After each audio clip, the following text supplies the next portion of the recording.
Welcome back to the Hitting the Turnbuckle podcast. This is the AEW Title Tuesday review. AEW not long going off the air on a Tuesday night. Bit of a strange one. Normally it's NXT night, but it was AEW. We're presenting Title Tuesday from Washington ahead of Wrestle Dream this coming Saturday, which is no doubt going to be an excellent pay-per-view. AEW always knock it out of the park on pay-per-views. Now, a couple of bits beforehand due to the shocking weather really over in Florida. Lots of hurricanes, so stay safe out there, people. Britt Baker, due to illness, was unable to compete on AEW this week. So her match was changed. Willow Nightingale, instead of going against Britt Baker, would be in a fatal four-way match, which we'll get to in a minute, with the winner going on to face Mariah May this coming Saturday. But let's get straight into it. Just actually before we do, it's interesting to see how much of the show actually changed because of the really bad weather over in America. I'm not sure how many people actually got to, maybe they had a lot of travel issues. I don't know if the show, I don't know how it come across for you guys at home. I thought it was a great um, uh, go home before the great go home Dynamite, but I do feel as if there was bits of this that perhaps got affected by the hurricanes and perhaps travel, and maybe I don't know ever how much they had to throw together during the show, but it looked a little bit off kilter in some aspects, but nevertheless still great Dynamites. But on tap for this week on Dynamite, run you through the matches as we know about them. So we did mention the Britt Baker situation. So that got changed to a fatal four-way. Nothing wrong with that. Jamie Hayter, Saraya, Nyla Rose, and Willow Nightingale would go in a fatal four-way match, and the winner of that would take on Mariah May at Wrestle Dream. We also had Mercedes Monet. Yay. She was against Emi Sakura for the TBS and the New Japan Strong Championship. No surprises who wins that one. Darby Allin and Brody King were going to go face to face this week. Brody King coming out and accepting Darby Allin's open challenge for Wrestle Dream on Collision this past week. Hook was going to call out Taz's attackers. So for those of you who didn't know about Dynamite last week, Taz was attacked on his way to Dynamite. As a bit of a write-off, a storyline, because he is going to, or he's had full knee replacement surgery. So hopefully Taz is resting up well at home, and I hope, can't wait to see him back on the commentary desk. But his place was actually taken by Jeff Jarrett this week on commentary. So really good replacement for Taz. But we wish Taz well, and we hope that the man from Brooklyn, from Red Hook, comes back very, very soon, and his knee's all okay. And knee replacements do take a bit of time to heal. So, but knowing Taz, he'll want to be back as soon as he possibly can be on AEW. Was going to see Jay White appearing this week on. He had a match this week on Dynamite. The Dynamite debut of the man that's taken Collision by storm, Hologram, would be on Dynamite this week, and he was going to get Komander. And in the main event, it was going to be Bryan Danielson, Wheeler Yuta versus Claudio Castagnoli and Pac from the Blackpool Combat Club. So a lot going on Dynamite. And straight away, actually, Dynamite began with Jon Moxley, and he said no one wants the blood of the American Dragon on their hands. And he said Bryan Danielson has been trying to kamikaze himself, but no one has been able to take him out. But he says at Wrestle Dream, everyone will see the truth, and that he will take out the American Dragon this coming Saturday. And Wrestle Dream's probably main event is going to be Bryan Danielson and Jon Moxley. And Moxley says there's not enough people in Washington that can stop him.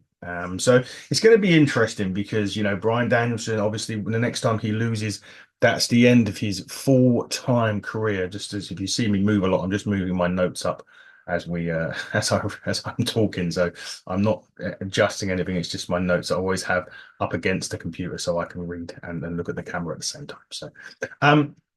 So Danielson, Moxley, one-on-one will main event Wrestle Dream. If Danielson loses, that's his full-time wrestling career over. Does it happen on Saturday? I'm really torn with it. I'm not sure. I don't know. It could do. You know, I would have thought perhaps somebody else would take that mantra, but The more I think about it, the more Moxley taking it could work, or however, Moxley has held the championship on a couple of occasions now, and I'm kind of hoping Danielson keeps it at least until World's End. I like fitting. It would be fitting at the weekend because it's in Washington. Danielson's from Washington and all of that stuff. But I'd like it to last until at least World's End, at least until the end of the year anyway. But we'll see. And then it goes to a pre-tape message actually from Danielson, who's actually responding to Claudio's comments, and he said this will not be his last match on Dynamite, and he's been Claudio's friend for 20 years. But tonight he's going to be kicking his fucking head in, which is a typical Danielson comment at the moment, kicking your fucking head in. I love Danielson. As I said, Danielson has been a tremendous wrestler, because he's this full-time wrestling career doesn't necessarily mean his wrestling career is finished. He can come back for one-off appearances, but we just won't see him as much when he's wrestling, when his full-time wrestling career ends. Nevertheless, the Dynamite actually began with a face-to-face between Darby Allin and Brody King. And Darby was looking, basically saying to, Brody, if you wanted a match, just ask. That's all you got to do. Just ask me. And you didn't have to come and do what you did. And he's talking about the time on the independents as well together. And, Darby also said that he was the one that got Brody King into AEW. And, basically Brody King wants Darby Allin's spot. And he said he's right. Brody King said he's absolutely right, but he doesn't take it for granted. And he wonders what had happened if Darby Allin had died when he was climbing Mount Everest. I mean, that's just, I mean, wow. Just wow. And then he did say that Darby Allin needs someone to save him from himself. And Darby Allin will put me out of my misery then. So Brody King rocks him with a punch, as Brody King does. But then Darby Allin punches him back and then hits him with a rock. As yeah, rock, literally rock. As official, not the rock, a rock. And then the officials come out to separate them, and it got this was a good one because the match at Wrestle Dream was a little bit, I wouldn't say booked last minute because Bryan, I was assuming that the challenge would have been answered at Wrestle Dream and perhaps wouldn't have been answered before that. So it got answered last week on Collision, but they've made it personal enough now. I mean, the match itself's going to be brutal. You know what's going to happen. Darby Allin's going to be putting his life on the line like he always does. Brody King's going to absolutely, annihilate. I'm not saying he's going to win the match, but he's going to annihilate Darby Allin as well, which is, and there's going to be some rough spots in that. But they've made it personal now as well. They actually so that was a good thing, is that they got the match kind of answered. And then with a week to go, they've at least put the bit of intrigue and interest in there, because from a storyline aspect now, it's kind of like, Brody King wants to put Darby Allin out of his misery. Darby Allin's sort of being a bit personal about how Brody King come into AEW. So now they've got the personal aspect on it as well. So it's really, interesting with that. And it's good that they've done that, considering they announced the opponent, or Brody King kind of come out at Collision and took out Darby Allin to answer the challenge. So I like that.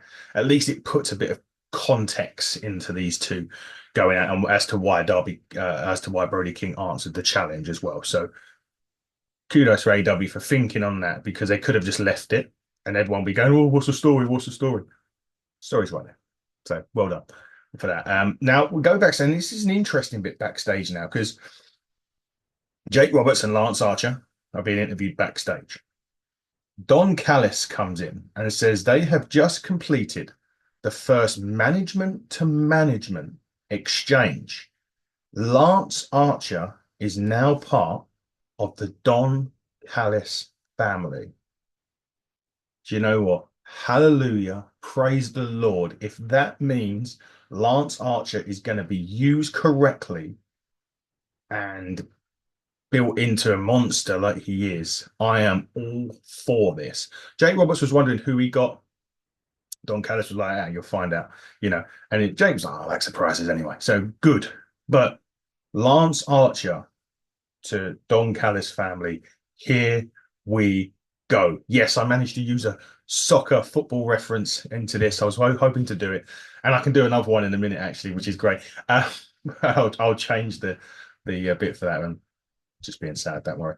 But Lance Archer to Don Callis family, in all seriousness, this could be huge for Lance Archer. It could finally mean that someone that's been on the periphery of AEW pretty much since he debuted all those years ago, he may actually now get an opportunity to shine in AEW. And I am absolutely all for that. Please, though, book Lance Archer right. Get him over. Get him into some title pictures. Get him destroying everyone because he is so good. And to get that opportunity to see Lance Archer finally get it in AEW, I'm praying that this is the moment for him. So hopefully it is. We'll find out who Jake Roberts gets very, very shortly. Now, before we get to the first match, because there is wrestling on, there is honestly, Daniel Garcia is in the parking lot, and he was asked for an update because we know Daniel Garcia's contract is due up, and he says he'll address it with the fans later on. So Daniel Garcia will be addressing his future later on at AEW, and because he's doing that on telly, you do kind of gather where he's going with it. But still, we'll talk about it later on. Now, match that, and it was quite weird because when I first started this podcast, when I was first a guest with Andy and we started doing these reviews, when we used to review AEW, I used to say to him, I can't get my head around this. I used to call it trampoline wrestling that AEW put on. This high, lots of lucha libre stuff, lots of high flying, exciting action, and and it's growing on me. I'll say that it's growing on me enough. And now we get to the debut on Dynamite of Hologram against Komander. If you've been watching Collision, you know what Hologram is all about. If you like your lucha libre, you will absolutely love this match. This was brilliant. Hologram and Komander. It was just some AEW up, somewhat AEW in a match. Those two. Brilliant, brilliant, high flying, lots of crazy spots in this. And look, Hologram winning was kind of a bit obvious. Yes, of course it was. It was his debut on Dynamite. He was never going to lose his Dynamite debut for sure. But it was just reverse Hurricane Ranas and it was just, we always say on here, and we've said it ever since we started the podcast, when you start with your first match, you got to start it hot. You've got to get the crowd up here, and these two absolutely delivered on that, no question about it. It was a brilliant, brilliant, brilliant match between Hologram and Komander. Hologram picking up the victory. Now, we mentioned earlier on, or not earlier on, we mentioned just a little bit ago, that Jake Roberts and Don Callis had a talent exchange. And Jake Roberts has walked out to the stage at this point. And then from behind, Roosh, Mortis, and Duralistico attacked Komander and Hologram. They stand tall in the ring, and Jake Roberts salutes the group from the outside, meaning LFI are now aligned with Jake Roberts. That's an interesting one. And I don't know with that. With Don Callis and Lance Archer, I'm like, brilliant, works. Let's go to the races. With LFI and Jake, I don't know. It's a strange one, that one. It's a real strange pairing. Don Callis, Lance Archer makes sense. LFI, Jake, I don't know. It's a bit of a strange pairing, this one. But I'm hoping it works. I mean, listen, if these guys are going to be under the tutelage of Jake Roberts, I would suggest they're sponges, even though they may have been around the business for a while. There ain't no one better to have as a mentor or a manager in wrestling than Jake Roberts. He is a fantastic promo, great worker, knows the business inside out. So if they're going to learn from Jake, brilliant. But it's an unusual pairing, and I'm not sure. Not sure about their ability. I'm not sure about Jake's ability. That's not under question. It's just kind of a Mexican sort of, team with Jake. Is it gonna work? I guess we'll have to wait and see. But if you work, as I said, if you're working under the tutelage of Jake Roberts, you need to be a sponge and you need to listen because their futures, it could catapult them even further with working under Jake Roberts. Brilliant, brilliant for them, but it just feels a weird one. So, and we never really heard about any talent exchanges prior to Dynamite. So I don't know if this was a last minute thing, if this was planned, if it wasn't, what was the deal? So interesting to see how this works out. But LFI with Jake Roberts going forward. Now, Mark Briscoe was backstage and he wanted to know about Jericho. Jericho brought up his brother Jay, who we all know sadly passed away. And he said that Jericho messed up and the AEW Wrestle Dream, it's not about the ROH World Heavyweight Championship. It's about how much he's gonna hurt Chris Jericho. There you go. Now, we said earlier on, Daniel Garcia was going to address the AEW faithful about his future. And we kind of said, look, that kind of generally means one thing. And yes. So he said, look, he did, Garcia just basically said he didn't want to be a guy who didn't want to follow up on his word. And he said he wanted to tell everyone what he was going to do. And Garcia says he came to the conclusion that he could basically do whatever he wants because he's one of the best professional wrestlers in the world. And with that in mind, it's only right for him to stay where the best wrestle in AEW. So Garcia is staying in AEW, but has also put every championship or champion, male champion that is, on notice that he was coming for them. So no champion is safe with Garcia staying in AEW. And I absolutely think that that is the right decision for Daniel Garcia. I'm sure NXT, WWE made a big play for him. I know that they like him. It was, not a big issue that there was no sort of secret that they wanted him if he was going to leave AEW. Don't know if they made a play for him. I don't know if they offered him a contract or whatnot, but Garcia staying with AEW makes sense.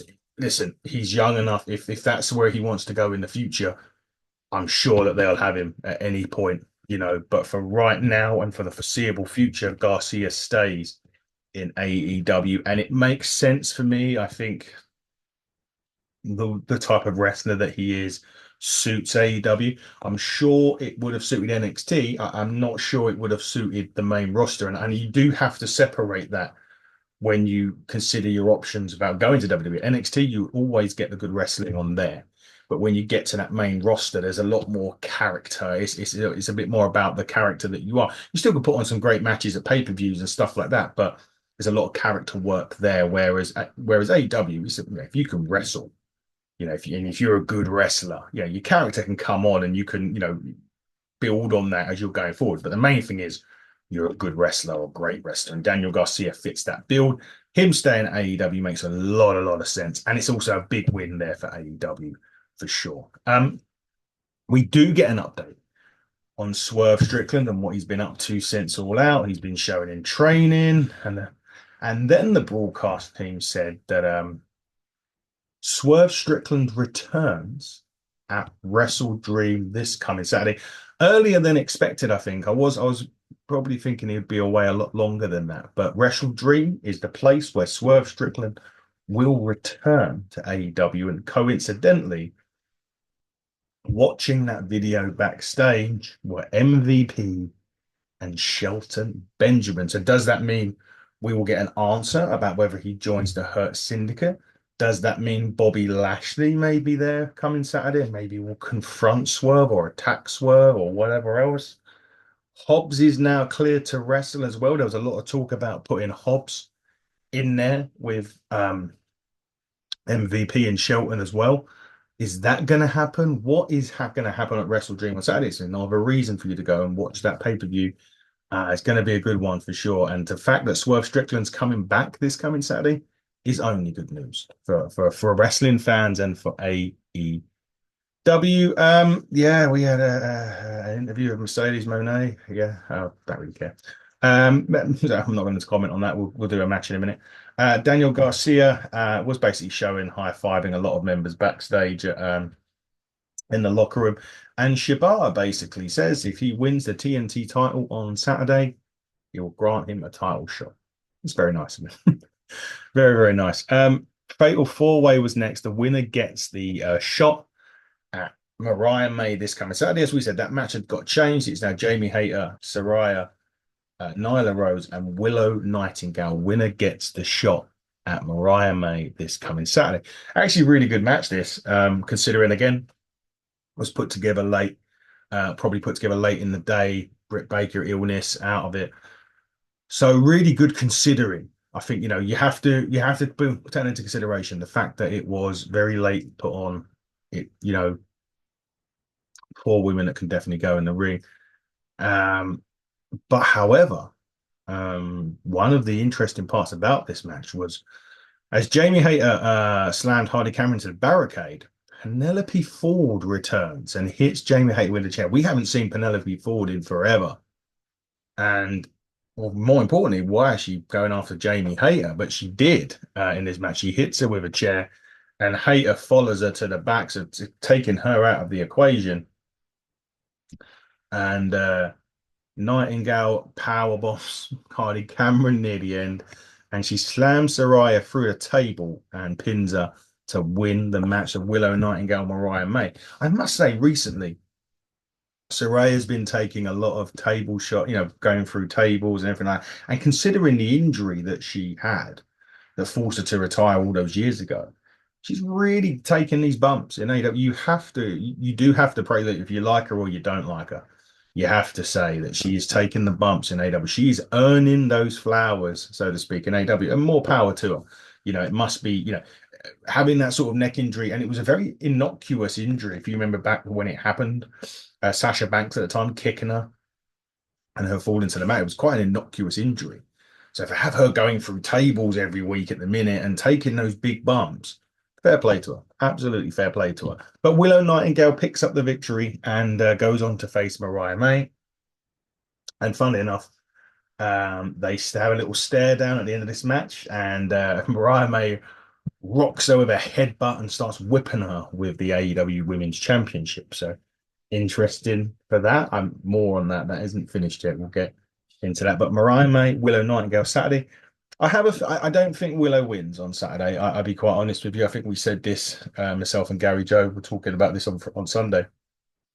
And we don't think Mariah May loses this on Saturday. I think we're building maybe Jamie Hayter. Certainly, Timeless Tony Storm will come back as well. And I think we're slowly building towards that. So, don't think it's Willow's time. She's great to have around. She seems to be a really, say, bubbly person in personality and stuff like that, and a great, great wrestler to boot. So her time will come. I just don't think it'll be Saturday anyway. Oh joy, we got to talk about the learning tree. Chris Jericho and the learning tree are backstage. Big Bill says there are people that need lessons, and the most want them the least, and they confront actually Rocky Romero. And he says it's time for learning. Chris Jericho highlights at this point Romero's background and notes the conglomeration inviting him in the way that they did was as low as it got. And Big Bill encourages Rocky Romero to see the bigger picture. And where are they going with this? I get the conglomeration. I get Briscoe, Jericho, Saturday, Ring of Honor World Championship. Please don't put that title on Jericho. If they do that, oh God, I don't know. I really don't know. I don't want to know. Let's move on from Jericho quickly. Jay White returned to the ring against Cody Chun. You're guessing where this goes. It's finished in less than a minute or two. Quite funny though. Chun caught him with a DDT earlier on in this, and then White takes control and just gets Blade Runner. White along with Juice Robinson in the ring, and then Jay White issues a challenge to Wrestle Dream. The Hangman Adam Page. Interesting. Hangman and Switchblade at Wrestle Dream.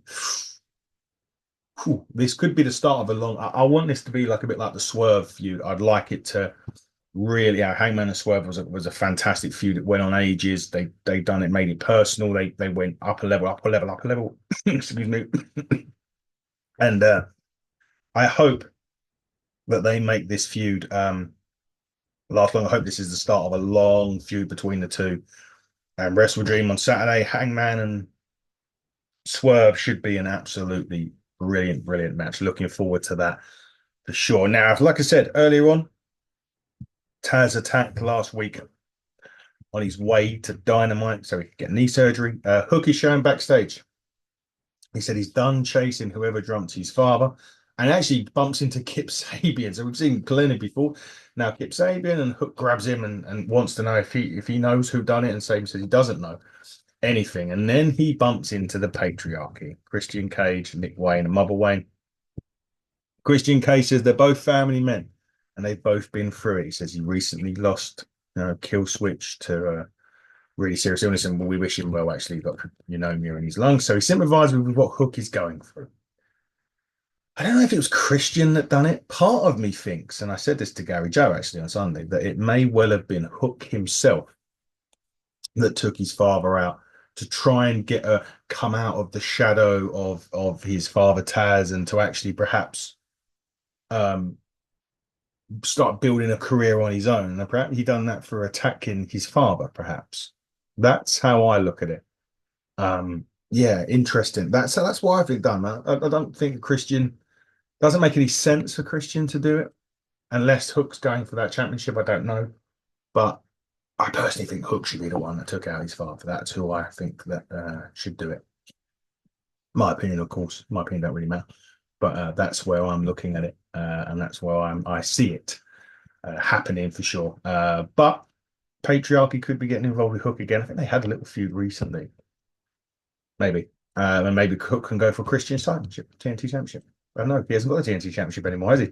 Jack Perry's got it. That's stupid of me. Yeah, Hook protects Christian's got the shot at the world championship whenever he wants. But yeah, Hook. Is he the one that injured his dad? Maybe. We will see. Now, we did mention earlier on that the Mariah May Willow Nightingale bit hadn't finished on Dynamite, and we were absolutely right. The women's world champion is asked about facing Willow Nightingale at Wrestle Dream. Willow attacks her. I think spears her through a wall on this. And Willow says that she'll make Mariah May a former champion at Wrestle Dream. Like I said, I don't think that's going to happen, if I'm being honest with you. I think that's more. Mariah May there's still longevity in her title reign, so we'll see more of Mariah May as champion, in my opinion. Yeah, great. Mercedes Moné. To be fair, Mercedes Moné against Amy Sakura was actually good. I give Mercedes props on this. You knew never in a million Sundays would Mercedes Moné lose this match.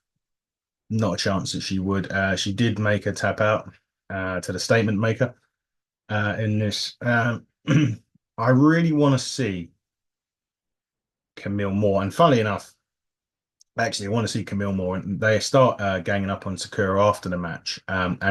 Chris Statlander makes the save, and she brawls with Camille at this. So Statlander and Camille's a match that I absolutely want to see. I mean, the crowd were chanting, "Let them fight." I want to see them fight. I want to see Camille. I want to see her away from Monet as soon as possible. Camille is such a talent. She is a world champion in waiting. She is so good, and she may end up losing the feud against Statlander, but I need Camille. Just get away from her. Speak to Tony Khan. Get it done quick. Just get her off you. Get that little knit off your shoulder and start cementing your career, because you are going to be a champion without a shadow of a doubt. Just get away from Mercedes Moné and take that title off her while you're at it. But to be fair, the match against Sakura, like I said, was a good match, and I will always prop a good match when I see it. Don't necessarily like the person, but I will give Mercedes her props on this one. But Statlander seemingly going to be the challenger soon for this, and yeah, I'm up for that. But I'm more up for Statlander against Camille first, if you don't mind. TK, thanks.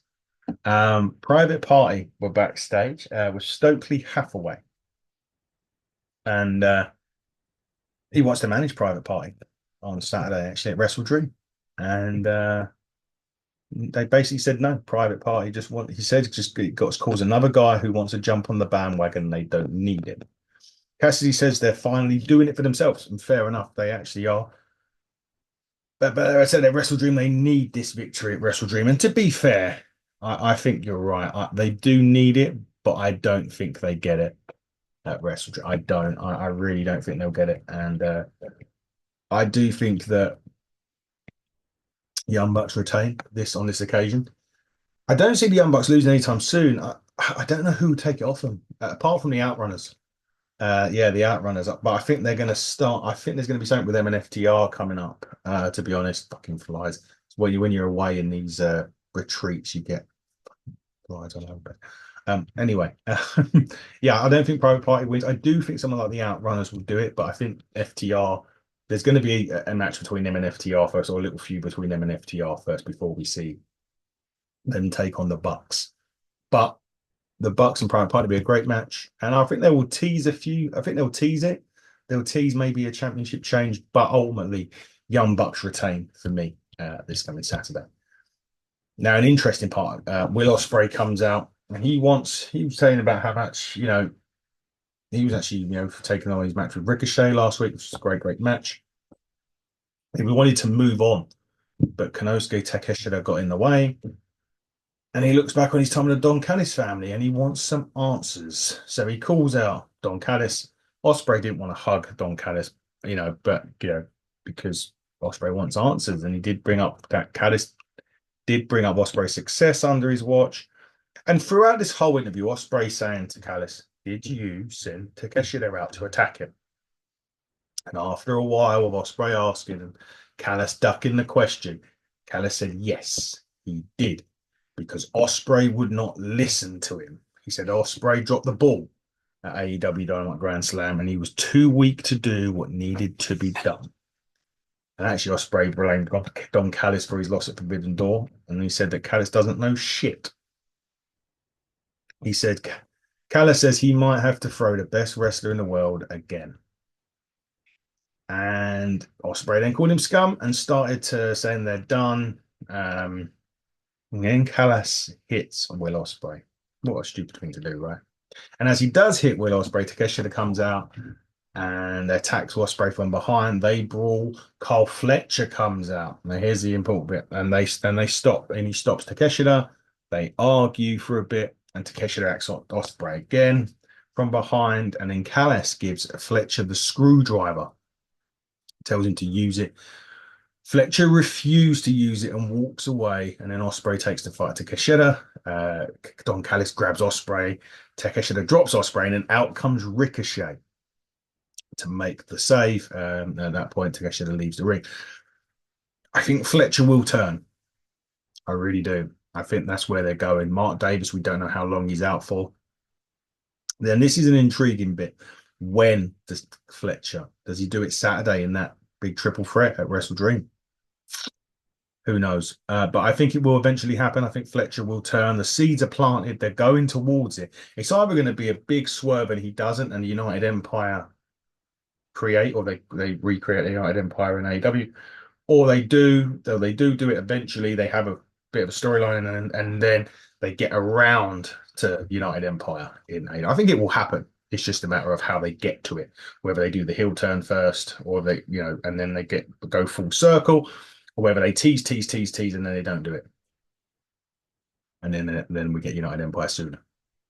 It's a win-win either way, to be honest with you, whatever way they do it. I'm looking forward to it.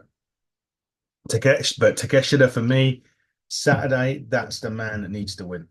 I said this to Gary Joe. I think it's Takeshita's time. They need to start putting that rocket, so to speak, to him and take off with Takeshita. It's time. And Ospreay it's not gonna hurt Ospreay losing the title. He's been on a big run in AEW since he got here, and you can't keep that momentum. You can't keep winning. So there is a time where you have to take your loss, and I'm sure Ospreay's very good at that anyway. So, and he knows, and he's not stupid. He knows what he's doing as well. Now, Top Flight are backstage of Action Andretti and Lay the Grey, and so Top Flight lost their opportunity, a collision to go against the Bucks at Wrestle Dream. And it ended up actually, because they were the Top Flight was saying it should be them going against the the Bucks and Action Andretti said, and then they started arguing with Action Andretti, and Layla Gray says Andretti's the one who's been messing everything up. And Dante Martin says Andretti will cost them if they don't fix this. So there's seeming to be a bit of an issue at Top Flight coming up at the minute. Uh, yeah, I'm interested. Action Andretti is a heel I think works. He's got that sort of cocky arrogance about him that would really work as a heel. So I think Action moving away. He's been weird because he beat Jericho. He then sort of dropped off a cliff, not literally, obviously figuratively. And then he's been built back up with Top Flight. We've seen a lot of good action with Top Flight and him. But yeah, I think it's time for Action Andretti to come away and do stuff on his own again. And I'd like to see it. Heel turn for him should work. He's got, as I say, he's got the cocky arrogance about him. So yeah, I think it would work turning Action Andretti heel. I hope they do turn him heel in the future. Anyway, Jack Perry was having a promo talking about his upcoming match with Shibata. He said he might deserve to be the TNT champion, but it's not about that. It's about who you're willing to take.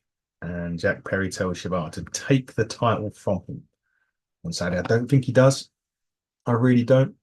No, I think Jack Perry retains Saturday. I don't think Jack Perry loses the title at this point in his run. I think it's still too early, in my opinion. And yeah, I think we're very, very, very, I think we've still got some legs in the Jack Perry TNT title reign yet. So I'm hoping Jack Perry retains. Main event time. Danielson and Yuta, Pac, Claudio delivered a brilliant main event on Dynamite. Fantastic main event on Dynamite. Was so good. These four guys just, again, it's just four great wrestlers wrestling. And if you can, that's half the battle in this. If you can go and you can wrestle, it was really, really good. Lots of stiff shots in this as well, which is good because, again, when you look at the storyline around the BCC turning on Danielson and seemingly turning on Yuta, those stiff shots in this match, you kind of feel they had that aggression about it as well. There was a lot of aggressive shots in this, which is great because it plays up to what's going on, right, in the storyline. So really, really good shots going on AEW this week. Sorry, not just that, but in this particular match, and sometimes those because they mean more, and you could feel those shots. You know what I mean? You could like the aggression because Danielson's so angry, and it really did work in this. And it got into near the end of the match, and John Moxley and Marina Shafir appearing at ringside. At this point, Castagnoli was hitting uppercuts on everybody. And then Pac went and grabbed the bell hammer to use on Danielson, but Wheeler Yuta stopped him. And then basically at that point, Danielson took Pac down with the LeBell Lock for the victory in this. And then Danielson and Moxley start fighting all over the place, but leaves Yuta in the ring to get beaten up by Pac and Castagnoli. Castagnoli hit Yuta with the hammer a few times, and then Danielson finally comes back to the ring and fends them off, and they both stand tall as the show comes to an end. Look, I think with it, that was quite fun, but does that lead to a Yuta turn? You say, well, left me to get beaten up here. You get hit with a hammer that you was meant to get hit with, So does that start? Do they do a turn there on that? Could happen for sure. I'll be interested to see what happens with that. But Moxley Danielson main event's Wrestle Dream. But this was a strong main event for AEW Dynamite, and it was a big boost, and as was the hot closing brawl between Danielson and Moxley.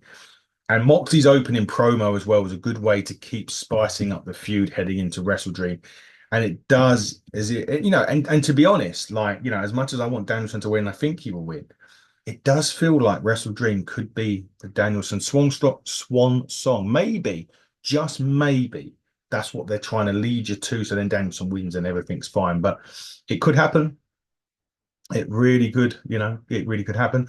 Ospreay cutting ties with Callis is overdue, and attention with Cole Fletcher is a nice touch as well on that. And I think we're going to see more about that. And, Nightingale is a solid contender for Mariah May. And she did pick up a quality win to earn that match. And although Mariah May will probably win, it will be a good match between the two. Jay White's feud with Hangman is heating up, and Swerve Strickland returns as massive excitement to Wrestle Dreamers. Could he join the Hurt Syndicate then, or is he going to be jumped by members of the Hurt Syndicate then? And of course, Daniel Garcia return was a nice surprise, and obviously him staying with AEW. Hopefully, the company invests in him, and makes him a champion of some sort, or at least starts that build towards championships with Daniel Garcia. To be honest, as go home shows go, it's hard to ask for more than what AEW put on. I thought they put on a really great show today, last night, this morning, whenever you want to call it. Yeah, really difficult to fault it. Everything taken into consideration as well. They had a lot of stuff going on there on AEW as well, travel issues and pull outs, but they still managed to hype up Wrestle Dream in a really good way. So I'm fully on board with AEW and Wrestle Dream. I can't wait for Saturday. Should be a very, very good show indeed. But we're not finished on the podcast. No. We're going to be recording later today. We're going to be recording the NWA Power Review for NWA 76 Part 2. We're going to be recording with Mr. Eric Bischoff as well. Should be fun and games. Tomorrow on the channel, dropping on YouTube and on Spotify, Vince Russo will be dropping the interview that we done, the Ask Vince Anything question. Said to him we wouldn't mention Jim Cornette, but he still brought Jim Cornette up, didn't he? Of course he did. That and more with Jesse from Ringside Renaissance as well. Fabulous interview. Big thanks to Vince Russo. Obviously, we've got TNA coming up as well. You'll see that Friday as the road for Bound for Glory continues, just a few short weeks away from the biggest event of the year for TNA and obviously SmackDown as well. We'll be doing a SmackDown review for Saturday, the post Bad Blood show. Kevin Owens attacked Cody Rhodes back, in the parking lot. That and a lot more coming this coming week. And of course, we will today be announcing the next guests for the show. Guests being the operative word on this one. And I mean, if you love your old school WWF, you'll love the guests we're going to announce today. But I'm not going to say any more than that, guys. Just keep it locked on our channel. Subscribe. Follow us at HTT Buckle on YouTube, at HTT Buckle on X, Hitting the Turnbuckle Podcast on Instagram and on TikTok. But like I said, we'll be back later on reviewing NWA and sitting down with Eric Bischoff. So tomorrow, keep a lookout for Vince Russo and the NWA review. But until then, everybody, enjoy your Wednesday. Yeah, Wednesday. And buckle down, stay safe, and goodbye.